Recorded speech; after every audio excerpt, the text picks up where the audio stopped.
Hello my friends, and welcome back to Painting with Jenny. Today I figured we'd do a flip cup. I'm just doing primary colors, blue and red and yellow. Well, my blue is more turquoise and the red is magenta, but primary colors. It's gonna keep it simple here.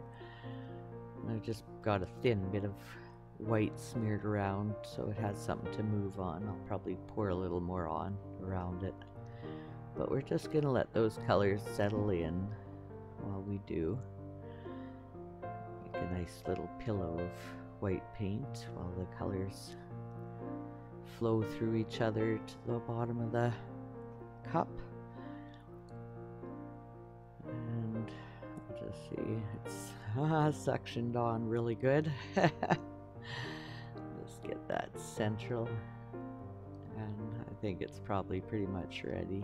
I think we should pull that off, see what beauty awaits us underneath. See if we can pull it off. It's suctioned like crazy. There we go. Oh yeah. Oh yeah. Look at that. Gorgeous.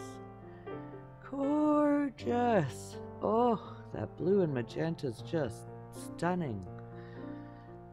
The yellow's hiding underneath, but I think it'll come out. I think we've got some silicone or maybe a little Floetrol in that. I'm sure it'll pop out. I'm just gonna see if I can coax it a bit. Yeah, see, they're already popping out. I'm gonna wait and see if I can get some more coming up. I want more yellow. I know the blue and red is just stunning as it is, but I like to have these yellow globes creating some contrast. And I think they're coming up absolutely gorgeously. Just gotta nick this over the edges as we let our colors form more. Pull this yellow right over the edge, just right there we go, and down a little bit. Yeah, see that? Even now more yellow globes are popping up. And we'll just let it sit for a bit and watch it go. Those yellow globes are just growing. And try to pull some of that blue off the center. It'll make a really gorgeous purple mixed with the magenta underneath. I just want this section to be darker. A little more. That's coming off real good though.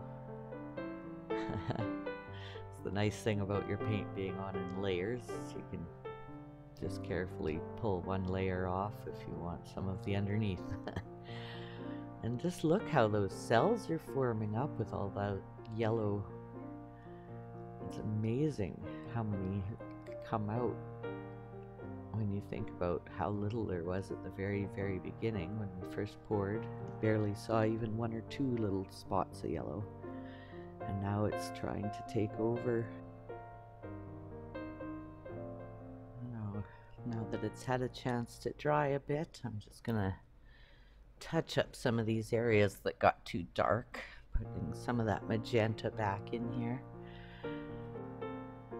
I know people like to find things, figures, patterns, whatever they can find in abstract art. People always like to say, oh, I see a horse, I see an angel, whatever it may be. And I kind of like that. I think it's a lot of fun to try to see what people pick out that you would not have seen. So I always try to make sure that my paintings are very figural with lots of depth and basically feeling like there's something there. You're not sure what it is, but you're sure that if you just look at it, you could figure it out, whatever that mysterious pattern is that your brain is almost latching onto. Just gotta put purple up here. And you just need it to be a little deeper right there. I I don't know why, don't ask me why, but it has to be. It has to be purple there. Now we'll just fill these yellow globs up. Right now they are kind of like cells with more yellow on the outside and less on the middles, and I want them to look sort of more like globs. Little blobs of goo floating in the ether. If you touch it, it might just bobble away, gooble off. Maybe leaves your finger with a little sticky goo on it. We'll just put in a few where there's none too. Just get that feeling of some light in the distance. These little globs are surrounding everything in our place. The only thing that's really solid, that really gives a feel of something being there, is all these yellow globs. And the blue and red in the background is kind of a mysterious, I don't know, not quite sure what it is, but it's gonna trick you and tell you that something's here. Don't worry about it, it's friendly, whatever it is. But it can eat up hours just puttering away at a painting, just getting all the little highlights the way you want them and all the shadows in the right places. It's amazing how fast it can eat up your time, but it's worth it. If you don't do it, then try to sit down and do something else, then it'll nag you and bug you. It'll constantly call you and say, finish me, do this, look at this little spot, it needs to be fixed. And it won't let you have a moment's peace until you actually do it. It's like having a baby that's hungry.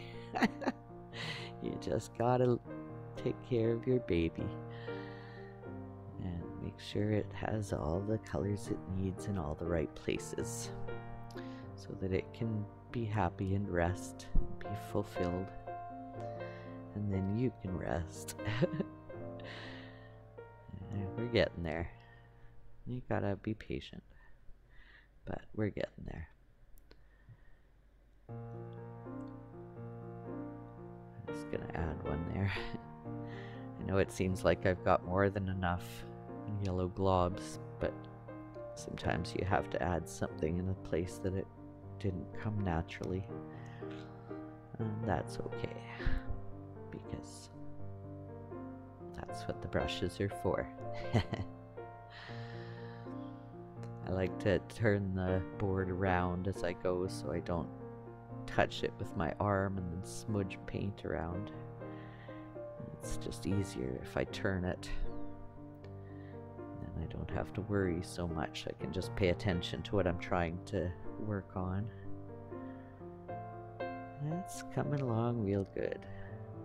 We're getting near the end. I like to start near the middle and work my way towards the edges. Again, I'm less likely to smudge the paint than I've already done that way. If you start in the middle, then your hand isn't going to go over the wet parts on the edges. Just highlight these a little more and then we'll pretty much be done. I'm pretty happy with how this is coming. Just highlight here and there. I think that's perfect. What do you think? It was a lot of fun. I hope you guys enjoyed watching this beauty unfold. And I hope you'll join me again next time for some more fun.